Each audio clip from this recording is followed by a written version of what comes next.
अल्हम्दुलिल्लाहि रब्बिल आलमीन वल आक़िबतु लिल मुत्तक़ीन अस्सलातु वस्सलामु अलैका या रसूल अल्लाह। मेरे मोहतरम सामईन व नाज़रीन, अस्सलामु अलैकुम व रहमतुल्लाहि व बरकातुहू। गुज़िश्ता आयत में आपने यतीमों के बारे में बयान सुना। दौरे जाहिलियत में यतीमों के साथ अच्छा मुआमला नहीं किया जाता था, इसलिए मुसलसल कुरान पाक की आयत में यतीमों के हकूक़ के बारे में आप बयान समाअत फरमा रहे हैं।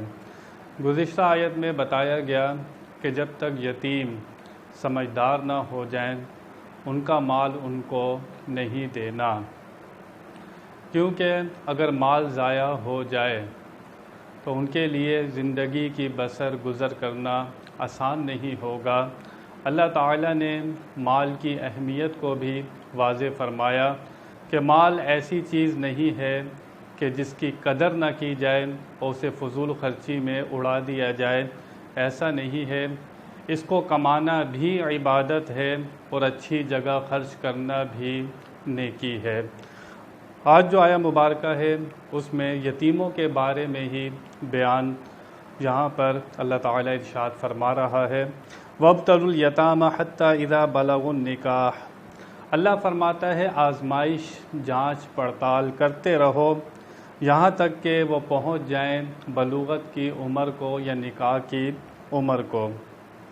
जब यतीम बच्चे छोटे हों, अल्लाह फरमाता है कि उनकी जांच पड़ताल करते रहना, उनको देखते रहना, उनकी सलाहियतों को देखते रहना कि ये इतने समझदार हो गए हैं कि जो इनका माल वारिस छोड़ कर गए हैं, अगर हम इनको दे दें तो ये ज़ाया ना करें।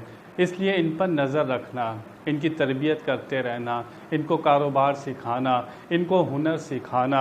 यहाँ से पता लगा कि अपनी औलाद को, अपने बच्चों को, उनकी सलाहियत को देखना चाहिए कि ये कैसी सलाहियत रखते हैं, उसी के मुताबिक उनकी तरबियत करनी चाहिए कि किन कामों में इनको शौक़ है। वो शौक़ देखकर वैसे ही उनको काबिल बनाना चाहिए। अल्लाह फरमाता है कि यतीमों को, जो बच्चे हों, उनको देखते रहो कि इनमें कैसी सलाहियत है, इनकी जांच पड़ताल करते रहो। फ़इन आनस्तुम मिन्हुम रुश्दन फ़दफ़उ इलैहिम अम्वालहुम। अल्लाह फरमाता है फिर अगर तुम देखो उनमें सलाहियत कि ये काबिल हो गए हैं, समझदार हो गए हैं, अल्लाह फरमाता है फ़दफ़उ इलैहिम अम्वालहुम, तो दे दो उनके माल। जो उनका माल तुम्हारे पास मौजूद है, अगर वो समझदार हो गए हैं, तुम्हें पता है ये माल को ज़ाया नहीं करेंगे, तो उनका माल उनको वापस कर दो।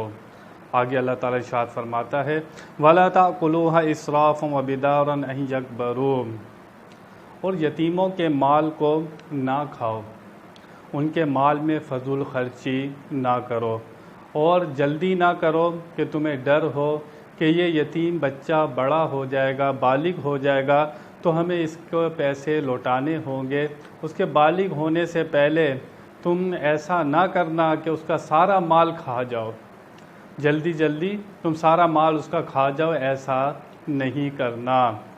वमन काना गनिय्यन फल्यस्तअफ़िफ़। फिर जो तुम्हारे अंदर मालदार हो, उसे चाहिए कि यतीम का पैसा इस्तेमाल ना करे।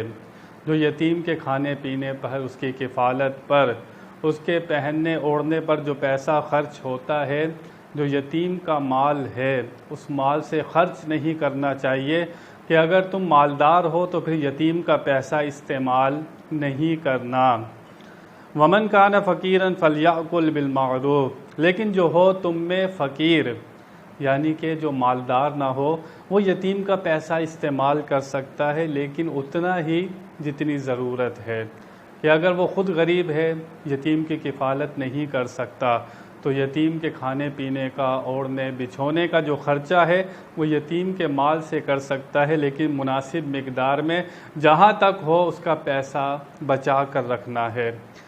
फिर अल्लाह ताला इरशाद फरमाता है, फ़इज़ा दफ़अतुम इलैहिम अम्वालहुम फ़शहिदू अलैहिम वकफ़ा बिल्लाहि हसीबा। और जब तुम उन्हें माल दो, अब यतीम बालिग हो गया है, समझदार हो गया है, उसे पता है कि पैसे को कहाँ खर्च करना है, कहाँ नहीं करना। जब यतीम समझदार हो गया, जब तुमने उसे माल देना है, तो तो गवाहों के सामने देना है, गवाहों के सामने देना है। अल्लाह ताला माल की हिफाजत की तालीम हमें इरशाद फरमा रहा है कि जब माल का लेन देन करना है तो उसे लिखना भी है, उस पर गवाह भी बनाने हैं ताकि तुम्हारे मामलात अच्छे रहें। तुम माल के पीछे एक दूसरे का गिरबान ना पकड़ो। अल्लाह ताला काफ़ी है हिसाब लेने वाला।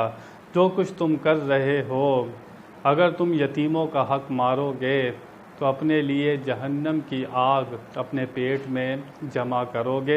यतीमों के मामले में अल्लाह ताला से डरते रहना है। यह हमारा कितना प्यारा दीन है।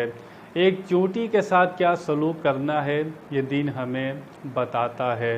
ऐसा प्यारा दीन किसी अध्ययन में आपको नहीं मिलेगा। इसकी कदर कीजिए। अल्लाह ताला हमें इस पर कायम रखे।